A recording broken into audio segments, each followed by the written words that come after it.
Today, we have an interesting topic to discuss. Salvi now has a deputy minister who settles things with stuffed gift bags.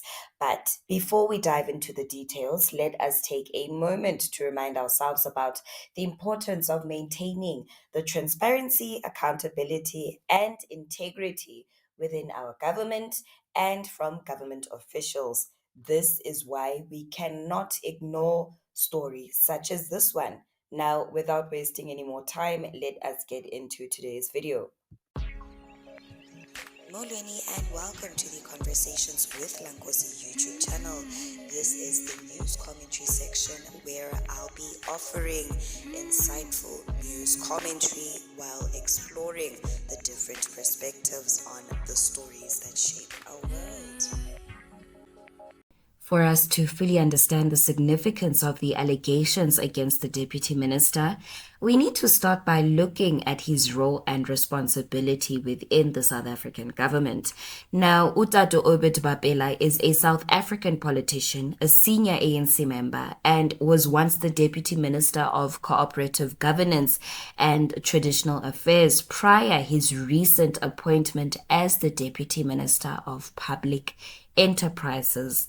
Now, Tatu Bapela's role as the Deputy Minister of Public Enterprises is to assist the relevant minister, being Pravin Gordhan, with executing his duty without fail.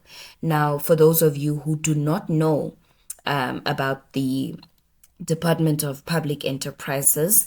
While the Department of Public Enterprises is the shareholder representative for government that is mandated by the executive to oversee a number of state-owned enterprises that operate in crucial sectors of the country's economy, like the mining industry, the energy sector, logistics, and.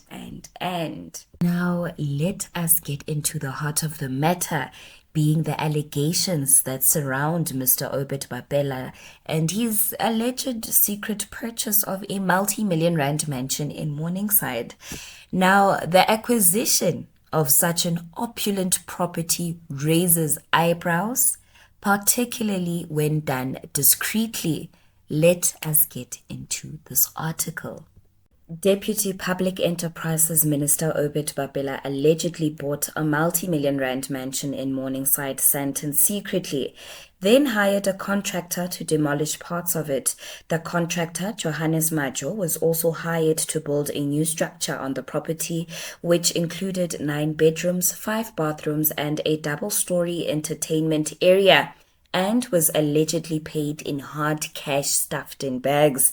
Majo confirmed to Sunday World on Friday that he received cash payments of 420,000 rand, 260,000 rand, and 160,000 rand from Bapela and his wife, Connie, a former Johannesburg Council speaker who passed away in February 2018. In response to the questions, Bapela conceded that he owned the property and that the house was bought 15 years ago, and that at the time it was 2.5 million rand, and that he would have to get into papers to confirm the exact date and year. Bapela said the delay was due to the contractor disappearing and abandoning an incomplete house, also adding that the bond was with FNB and had completed paying with a lump sum payment from the estate of his late wife. We weren't allowed to tell a soul who the owners of the house were or take photos of it, Majo claims. Sunday World has seen the agreement the Bapelas signed with Majo in February 2014, where the contractor charged them 345,000 for labor and 428,000 rand for building material. At the time the contract was signed, Bapela was the deputy minister in the presidency for performance monitoring and evaluation, a position he held from October 24, 2011 until May 2014. When the construction started in November 2014, Bapela was the deputy minister of cooperative governance and traditional affairs, a position he held from May 26, 2014 to May 25, 2019. According to the contract seen by Sunday World, the contractor is required to demolish part of the house and construct the alterations and additions of the house as described on the drawings and in the specifications and in accordance with the requirements of the building regulations. The construction was scheduled to be finished in July 2015. Macho said he was shocked and surprised when the Bapelas paid him in hard cash, especially to buy building material. Macho claims that he and his team of 18 employees were also given strict instructions not to tell anyone that the house belongs to the Bapelas. I was nervous and scared. Remember, the first payment was the 420,000, which was in a small sports bag. From their house, I drove straight to the bank and deposited the money into my account. I didn't understand why they were keeping such a large amount of cash in their house. Macho said the second payment was 260,000, which was stuffed in a gift bag, and again it was allegedly given to him at the Bapelas house.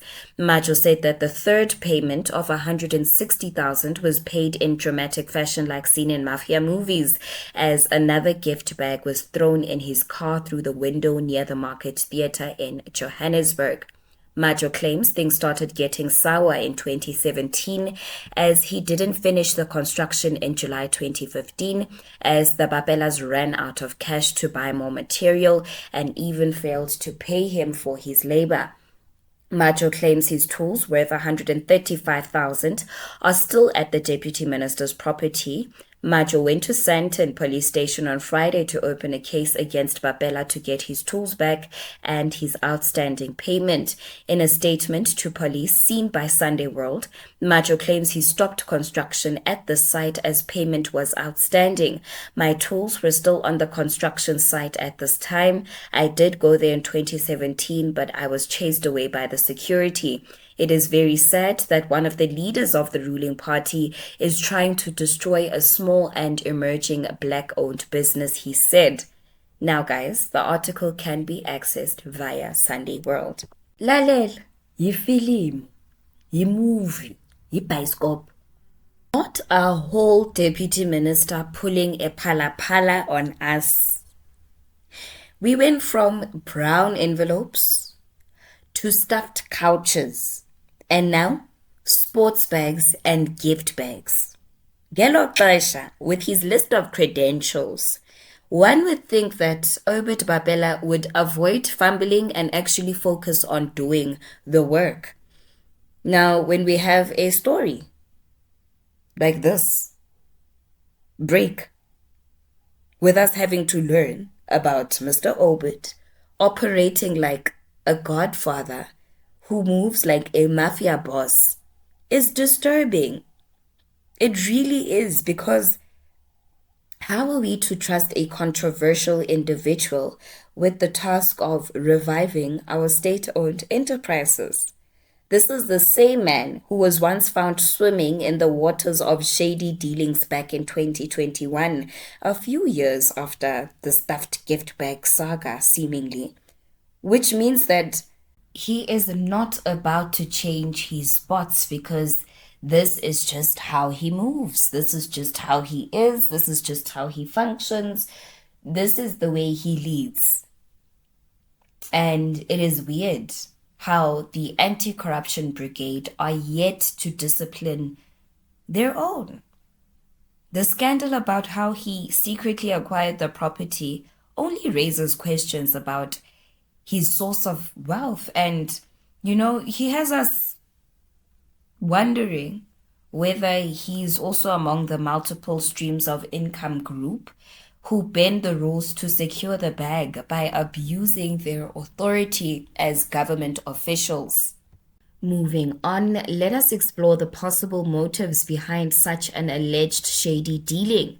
One could argue that Bapela's acquisition of a multi-million rand mansion goes beyond mere personal choice. Could it be that the money stuffed in gift bags thrown into a car outside the Market Theatre was acquired through shady dealings, hence the urge to pump it into the reconstruction of a property the alleged owner has little memory of acquiring? Why instruct those that were tasked with bringing your dream house to life, not to talk about the work that they're doing for you. I mean, this being another scandal with links to Utatu Obit Bapela amplifies the need to consider whether the whole thing was financed by illicit means or corrupt practices. Now, if Utatu Obit Bapela is the true owner and the buying and reconstruction process was driven or fueled by illegal or immoral practices, this raises concerns about his integrity as a public servant and credibility as a leader, but it also makes us give government as a whole a side eye. And the implications of such actions can actually impact the public's trust in the ANC-led government and potentially contribute towards tarnishing the already tainted reputation of the ANC and its crop of leaders. These allegations paint a not so pretty picture of our deputy minister, pointing towards the broader implications this may have on our government and its alleged maintenance of accountability thriving within our government. Now, this also highlights the need for stricter regulations and greater transparency when it comes to how our government officials handle their finances and assets. It is also essential for public figures or government officials, such as Utatu Obid, to be held accountable for any suspicious or shady financial activities, ngoba they are the ones that are entrusted with managing taxpayers' money and ensuring that, our government is run effectively. You see, the overall impact on the public's perception of the ANC-led government and the importance of responsible and reliable leadership cannot be understated. A deputy minister who pays his debts with stuffed gift bags is a red flag. There's nothing cute about a government official playing Godfather when his department hasn't been doing so well. And for him to be a regular and no stranger to controversy raises a lot of questions about why they're not disciplining him and why they're not calling him into order for being out of order. Oh, and should he attempt to cry foul play, ignore that mess because the man was just exposed for being one hell of a shady public figure. That marks the end of today's video. Thank you so much for lending your eyes and ears. I hope that you found today's video informative. Please do not forget to click on that subscription button or light the notification bell so that you do not miss out on any new uploads. Nkosi.